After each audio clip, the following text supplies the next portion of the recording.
Great breakfast, chef. It's Gloucestershire omelette. Dave? It's a great combination, isn't it? Elvers, bacon, eggs. God, that smoke. They're delicious, aren't they? They're really good. They got a unique flavour, haven't they? There is a subtle fishy I flavour. was going to say they're very subtle.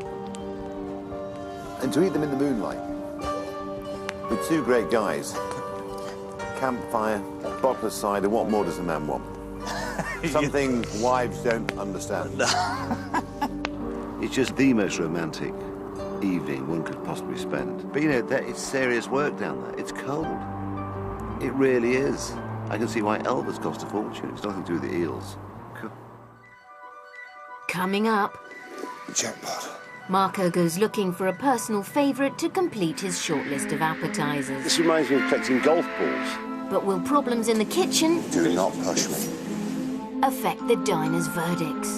To not be able to cut into a fish, I feel quite repulsed by that. You can see in his eyes, he's upset.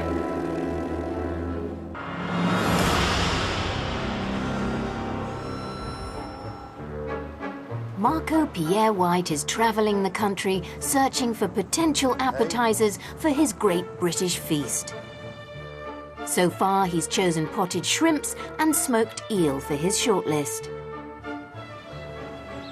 In preparation for the feast, he's having one final tasting day at his pub, Hi there, how are you? where a group of diners will taste his choice of appetizers and help him decide which one to serve at the feast. Mr. Ish, do you want a drink? You'd like half a pint of Old Rosie? Do you want to try a pint, Mr. Ish? No, half pint. Go half a... Why don't I do you half a pint in a big glass? But after the diner's choice of venison tartare last week, he's unsure if they're making the right choices. You have to accept people's opinions, and you have to respect them. That doesn't mean that they're right.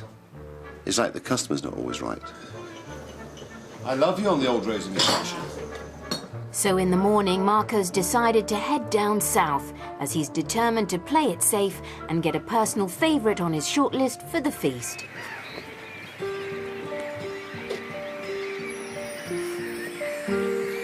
Good morning, Jumbo. Good morning, Marco. I see you dressed up for me. Put your kit on. How are you, boy? Nice. How are you? Marco's come to Hampshire to meet Jumbo. It's your backyard, isn't it? Yeah. It's amazing. This is the life. Yes, sure is. For 40 years, Jumbo has been collecting a unique delicacy from Leamington's endangered marshes. Gull's eggs. They are something so rare, so special, and that window when you can collect them is so small, and they should be on the feast if I can get them. Famed for their rich and creamy flavour, each year there is only a 3-week window in which licensed collectors are permitted to collect the eggs laid by black-headed gulls. It's like a child on the beach with my bucket and spade.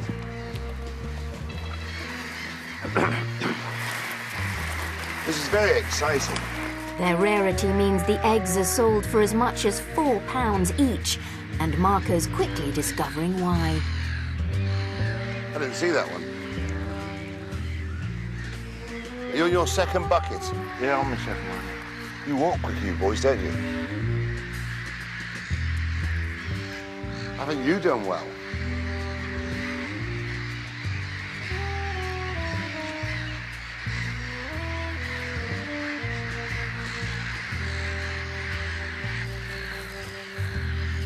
That's the first one I've come across. Yeah. So that's from the crow pecking them. Yeah. Quite sad, isn't it? Okay. Yeah. Jackpot.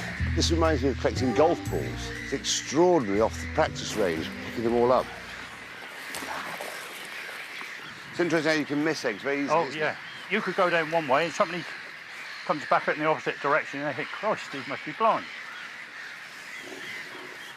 I bet that's what you've been saying back there about myself. Oh, well, yeah. It's one of the most amazing things I've ever done in my life. I mean, what a fantastic morning.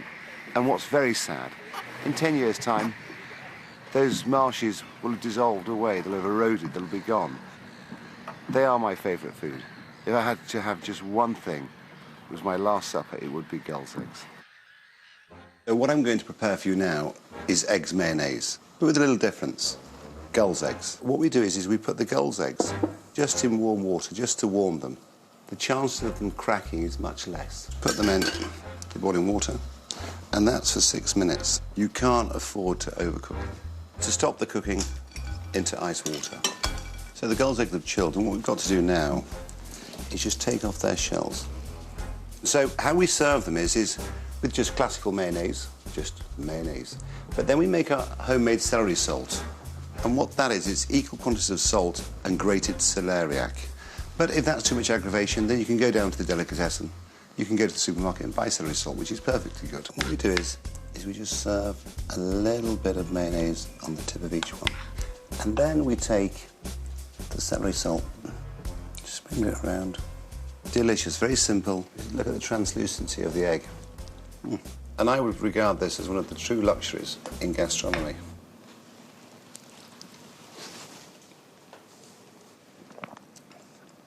That is truly amazing. Beautiful.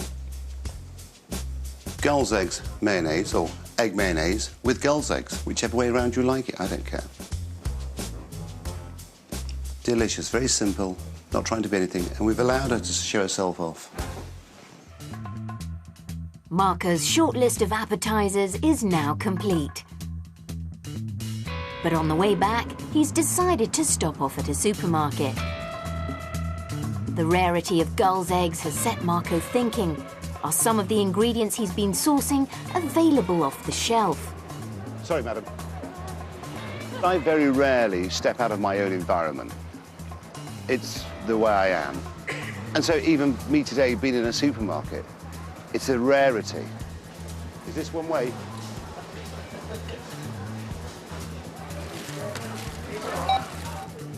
I'm fascinated by supermarkets. I love an aisle, so I got married 3 times. How much would that cost for curiosity? Things like that will be around about £20 with that. So when you think 20 quid, you cook that How off. many people would you feed them? You'll get 8 out of that, won't you? Roast beef and Yorkshire pudding, 8, 10.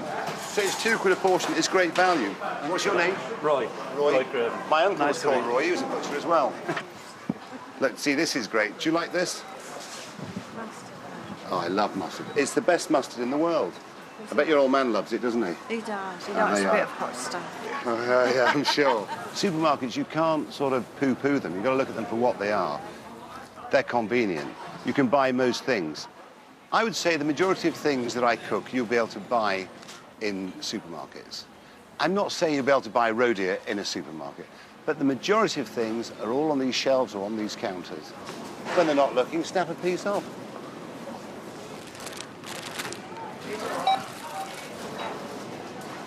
See, if you smell your fruit, what it smells of, it tastes of.